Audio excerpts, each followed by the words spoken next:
தமிழ் உள்ளங்கள் அனைவருக்கும் இணைய வணக்கம். இது உங்கள் தமிழ் ஸ்டோர் சேனல். புதுச்சேரி சென்டாக்ல எம்பிபிஎஸ் அண்ட் பிடிஎஸ் அப்ளிகேஷன் அப்படின்றது நமக்கு 14ஆம் தேதியோட முடியுதுன்னு சொல்லி தெரியும். இந்த 14ஆம் தேதி முடியறதுக்குள்ள நிறைய மாணவர்கள் வந்து நிறைய டவுட் வந்து கேட்டுட்டு இருக்கீங்க. அதுல மிக முக்கியமானது என்ன அப்படின்னு பார்த்தீங்கன்னா, அஃபிடேவிட் அப்படின்னு சொல்றது. இதுல 2 விஷயம் பார்க்க போறோம் நாம.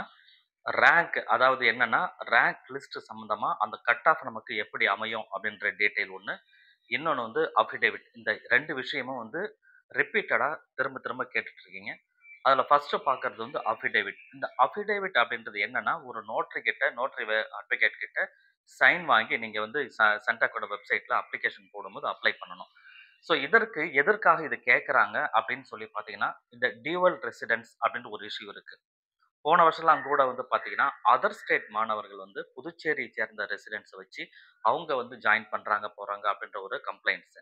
அதனால தான் என்னன்னா, சில பேருக்கு வந்து 2 ரெசிடென்ஸ் எல்லாம் வச்சிருக்காங்க. அந்த மாரிலாம் இருந்துன்னா, புதுச்சேரியில நீங்க வந்து அப்ளை பண்ணக்கூடாது அப்படின்றது தான் இங்க வந்து ரூல்ஸ் அப்படின்றது. அதனால தான் என்ன பண்றாங்கன்னா, நோட்டரி கிட்ட வந்து நீங்க எனக்கு வந்து ஒரே ரெசிடென்ஸ் மட்டும் தான் இருக்கு.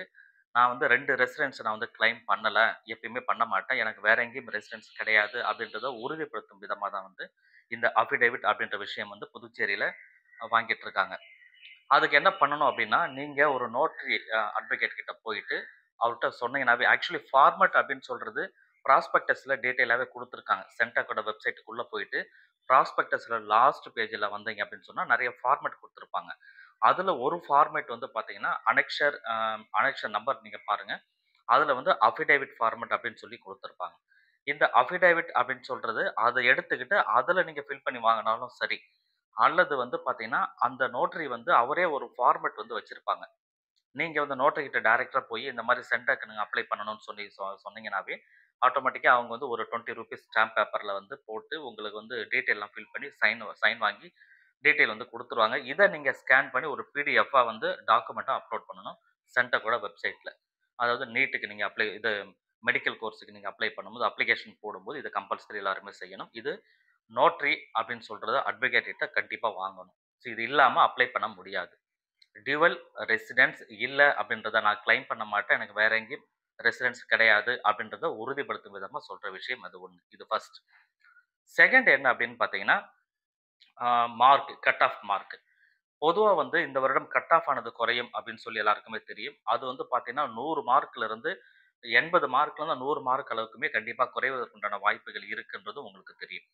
ஸோ இது வந்து அ எந்த அளவுக்கு குறையுது அப்படின்றத ஒரு வந்து நான் சொல்றது வந்து பார்த்தீங்கன்னா, ஒரு 70 டூ 80% வந்து கரெக்ட்டா இருக்க வாய்ப்பு இருக்கு. காரணம் என்ன அப்படின்னா, பொதுவா நாம என்ன பண்ணுவோம்னா, ஒரு ரேங்க் லிஸ்ட் வந்ததுக்கு அப்புறம் தான் வந்து நமக்கு அந்த கட் ஆஃப் அப்படின்றது சொல்லுவோம்.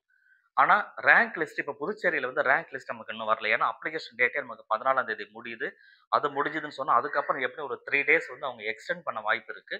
அப்படி எக்ஸ்டெண்ட் பண்ணாங்கன்னா, 17ஆம் தேதி வரைக்குமே வரும்.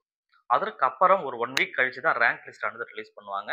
அதுக்கப்புறம் தான் நாம வந்து லாஸ்ட் இயர் வந்து அதே ரேங்க்குக்கு எந்த அளவுக்கு கிடைச்சதுன்னு கம்பேர் பண்ணிட்டு, உங்களோட கட் ஆஃப் எந்த அளவுக்கு இருக்கும் அப்படின்னு சொல்லி நம்மளால சொல்ல முடியும்.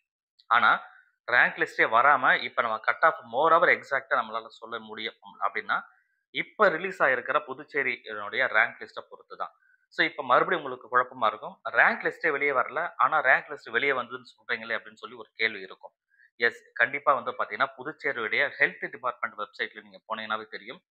ரேங்க் லிஸ்ட் ரிலீஸ் பண்ணியிருக்காங்க. அந்த ரேங்க் லிஸ்ட் என்ன எத குறிக்குது அப்படின்னா, புதுச்சேரிய பொறுத்தவரைக்கும் நீங்க நம்ம நம்ம அப்ளை பண்ணியிருக்கீங்க. யார் யாரெல்லாம் வந்து நீட்டுக்கு அப்ளை பண்ணீங்களோ, புதுச்சேரியை சேர்ந்த மாணவர்கள் யார் யாரெல்லாம் நீட் எக்ஸாம் எழுதியிருக்காங்களோ, அந்த நீட்டோடைய ரிசல்ட் வந்தது இல்லையா? அந்த நீட்டோட ரிசல்ட்ட வச்சு எந்த பொசிஷன்ல, எந்த ரேங்க்ல புதுச்சேரிய பொறுத்தவரைக்கும் நீங்க இருக்கீங்க? அப்படின்றதுக்கு ஒரு லிஸ்ட் வந்து வெளியிட்டிருக்காங்க. ஸோ நெறைய பேர் பார்த்திருப்பீங்கன்னு நெனைக்கிறேன். அப்படி பார்க்கலன்னா, புதுச்சேரியுடைய ஹெல்த் டிபார்ட்மெண்ட் வெப்சைட்ல போட்டீங்கன்னா, ரேங்க் லிஸ்ட்ன்னு சொல்லி காலமே வரும். 2025 அண்ட் 26ன்னு சொல்லிட்டு. அத ஓப்பன் பண்ணீங்கன்னாவே, உங்களோட ரேங்க்கு புதுச்சேரிய பொறுத்தவரைக்கும் எந்த இடத்துல நீங்க இருக்கீங்கன்னு தெரிஞ்சுக்க முடியும். ஃபைனல் ரேங்க் லிஸ்ட்ன்றது சென்டாக் வெப்சைட்ல வெளியிடுவாங்க. டிராஃப்ட் மெரிட் லிஸ்ட் வரும். அதுக்கப்புறம் ஃபைனல் மெரிட் லிஸ்ட் வரும். அந்த ஃபைனல் மெரிட் லிஸ்ட்ட நீங்க தெரிஞ்சுக்க முடியும் எக்ஸாக்ட்டா. இதுல வந்து பார்த்தீங்கன்னா, அ 1வது ரேங்க்ல இருந்து 0 அதுல லாஸ்ட்ல இருந்து உங்கவங்க கேட்டகரிக்கு எந்தெந்த ரேங்க்ல இருக்கீங்க, ஆல் இண்டியா ரேங்க்ல எந்த அளவுக்கு நீங்க புதுச்சேரிய பொறுத்தவரைக்கும் வந்திருக்கீங்க அப்படின்ற டீட்டெயிலான இன்ஃபர்மேஷன் அதுல குடுத்திருப்பாங்க.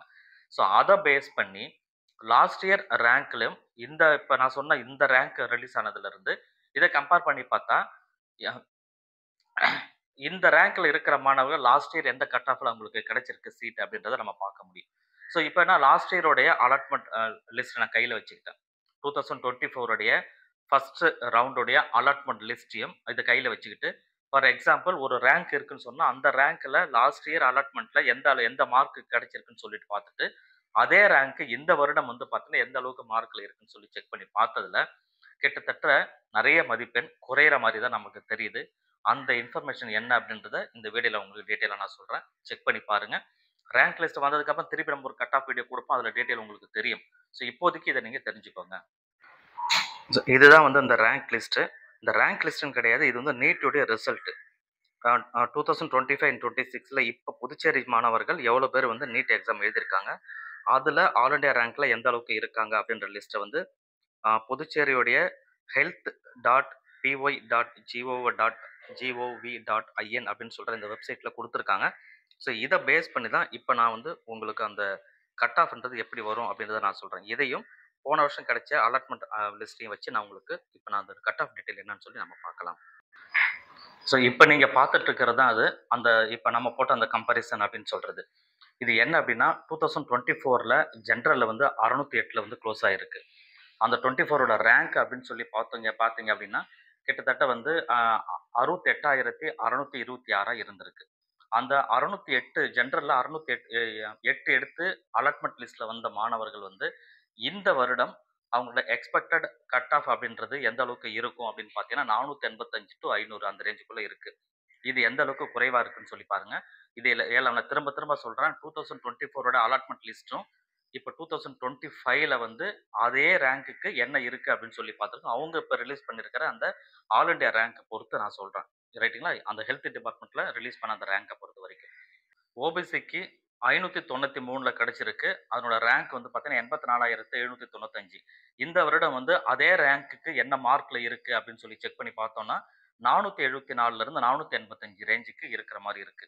ஸோ அந்த ரேஞ்சுக்குள்ள இருக்கிறவங்களுக்கு ஓபிசில கிடைப்பதற்கு உண்டான வாய்ப்புகள் உண்டு புதுச்சேரி பொறுத்தவரைக்கும். எம்பிசி கேட்டகரிக்கு 576 இருந்தது லாஸ்ட் இயர் கிடைச்சிருக்கு. 1,04,791 ரேங்க் வந்து கிடைச்சிருக்கு. ஸோ அதே ரேங்க் நம்ம பார்த்தோம்னா 460 டூ 475 ரேஞ்சுக்கு இந்த வருடம் கிடைப்பதற்கு உண்டான வாய்ப்புகளும், அதேபோல பிசிஎம் பொறுத்தவரைக்கும் 540க்கு கிடைச்சிருக்கு லாஸ்ட் இயர். இந்த வருடம் வந்து அந்த ரேங்க் வந்து 1,51,171ல இருந்திருக்கு. அதே ரேங்க்குக்கு இந்த வருடம் மார்க் என்னன்னு பார்த்தீங்கன்னா 431 டூ 450 ரேஞ்சுக்கு இருக்கு. எஸ்சி கேட்டகரி பொறுத்தவரைக்கும் 403க்கு கிடைச்சிருக்கு. இப்ப வந்து பார்த்தீங்கன்னா 328 டூ 435 ரேஞ்சுக்கு அவங்களுக்கு கிடைப்பதற்கு உண்டான வாய்ப்புகள் இருக்கிற மாரி தெரியுது. இடபிள்யூஎஸ் பொறுத்தவரைக்கும் 358ல கிடைச்சது வந்து இந்த வருடம் 293 டூ 310க்குள்ள கிடைப்பதற்கான வாய்ப்புகள் இருக்கு. ஓபிசி காரைக்கால பொறுத்தவரைக்கும் 592ல லாஸ்ட் இயர் கிடைச்சது. அவங்களோட ரேங்க் லாஸ்ட் இயர் 1,21,500 இருந்திருக்கு. அதே ரேங்க்குக்கு இந்த வருடம் அப்படின்னு சொல்லி பார்த்தீங்கன்னா 450 டூ 460 ரேஞ்சுக்கு இருக்கு. அவங்க இப்ப ரிலீஸ் பண்ணியிருக்கிற அந்த நீட்டுடைய ரிசல்ட்ட பொறுத்தவரைக்கும் நம்ம சொல்றது. ஸோ அபிஷியல் ரேங்க் லிஸ்ட் கிடையாது. ஆனா டிபார்ட்மெண்ட் ரிலீஸ் பண்ண அந்த ரேங்க பொறுத்தவரைக்கும் நான் சொல்லிட்டு இருக்கேன்.